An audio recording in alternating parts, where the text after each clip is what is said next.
السلام علیکم۔ بسم اللہ الرحمن الرحیم۔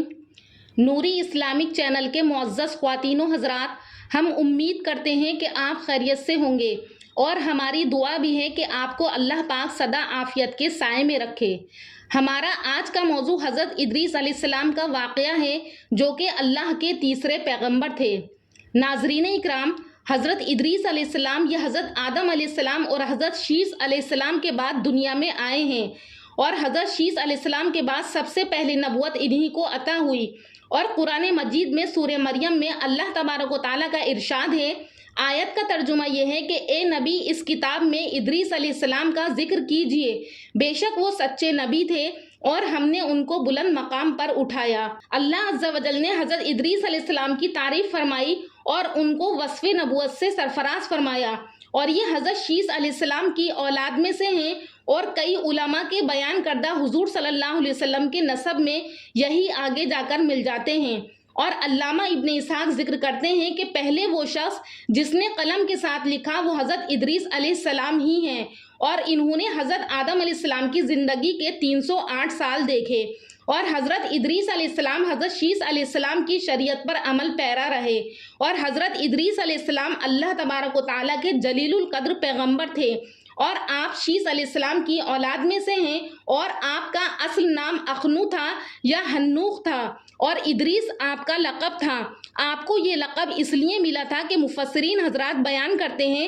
کہ پہلے شخص جنہوں نے دین کے بارے میں درس و تدریس کی اور واعظ کیا وہ یہی ادریس علیہ السلام ہیں، کہ سب سے پہلے آپ نے لوگوں کو لکھنے پڑھنے کا حکم دیا، اس لیے لوگ آپ کو ادریس کہتے تھے، اور آپ عراق کے شہر بابل میں پیدا ہوئے۔ حضرت ادریس علیہ السلام حضرت نوح علیہ السلام کے پردادا بھی ہیں۔ حضرت ادریس علیہ السلام سے پہلے حضرت شیث علیہ السلام نبوت کے منصب پر فائز تھے، اور حضرت شیث علیہ السلام کے دین کو مانتے تھے، اور حضرت ادریس علیہ السلام کے زمانے میں لوگ جہالت میں مشغول ہو کر اتنے گر گئے تھے کہ اللہ کے دین کو چھوڑ کر آگ کی عبادت کرنے لگے تھے، اور آپ نے دنیا میں آ کر لوگوں کو ہدایت کا راستہ دکھایا اور ادب اور علم سکھایا، لیکن آپ کی قوم نے آپ کی ایک نہ سنی، اور کچھ لوگ آپ پر ایمان لے آئے تو آپ اپنے ایمان والے ساتھیوں کو لے کر بابل سے ہجرت کر گئے اور جا کر دوسری جگہ آباد ہو گئے۔ ناظرین اکرام، جب حضرت شیث علیہ السلام کا انتقال ہوا تو کچھ عرصے بعد ان کے پیروکار بہت محدود تعداد میں رہ گئے،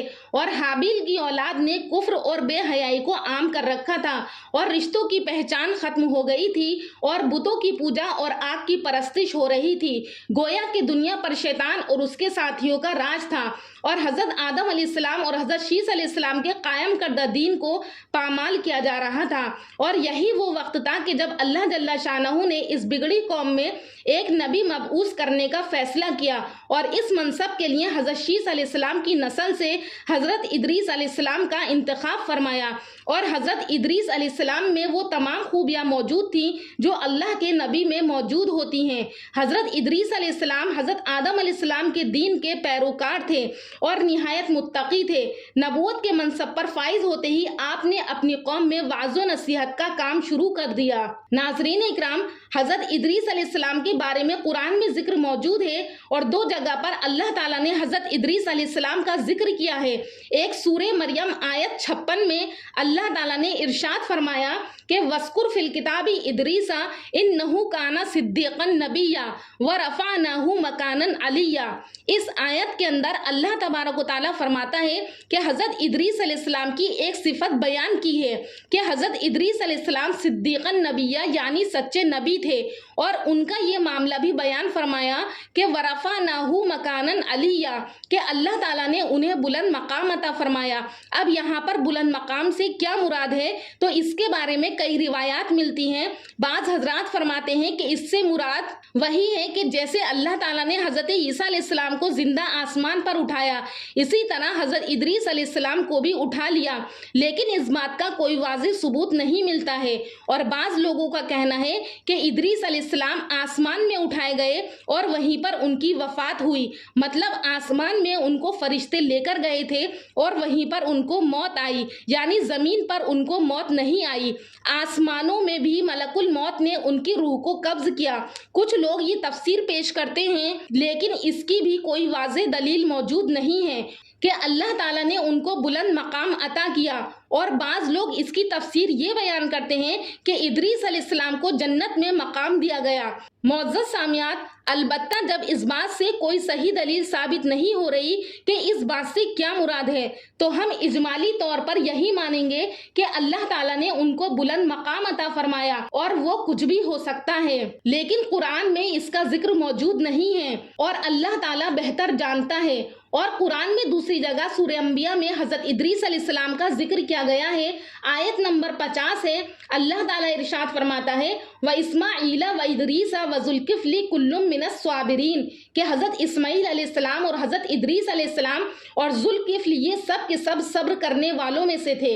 یہاں پر اللہ تعالیٰ نے حضرت ادریس علیہ السلام کی دوسری صفت بیان فرمائی ہے کہ وہ صبر کرنے والے تھے۔ اور احادیث میں صحیح بخاری کی حدیث ملتی ہے کہ جب حضور صلی اللہ علیہ وسلم معراج پر گئے تھے تو وہاں حضرت ادریس علیہ السلام سے حضور صلی اللہ علیہ وسلم کی چوتھے آسمان پر ملاقات ہوئی تھی۔ ناظرین اکرام، خلاصہ کلام یہ ہے کہ حضرت ادریس علیہ السلام کے بارے میں بہت سی ضعیف روایات موجود ہیں۔ بعض لوگ کہتے ہیں کہ آپ خیاط یعنی درزی تھے، آپ نے کپڑے کی ایجاد کی، لیکن صحیح احادیث سے ان باتوں کا ثبوت نہیں ملتا ہے، اور بہت سی من گھڑت روایات ہیں جو حضرت ادریس علیہ السلام کے بارے میں بیان کی گئی ہیں اور وہ کمزور ہیں۔ اور میں نے آپ لوگوں کے سامنے صحیح احادیث میں بخاری کی ایک روایت اور قرآن کریم کی 2 آیات پیش کی ہیں جن میں حضرت ادریس علیہ السلام کا ذکر موجود ہے، باقی واللہ عالم۔ آخر میں اللہ تبارک و تعالیٰ سے دعا کرتی ہوں کہ اللہ تعالیٰ ہم سب کو انبیاء اکرام کے نقش قدم پر چلائے،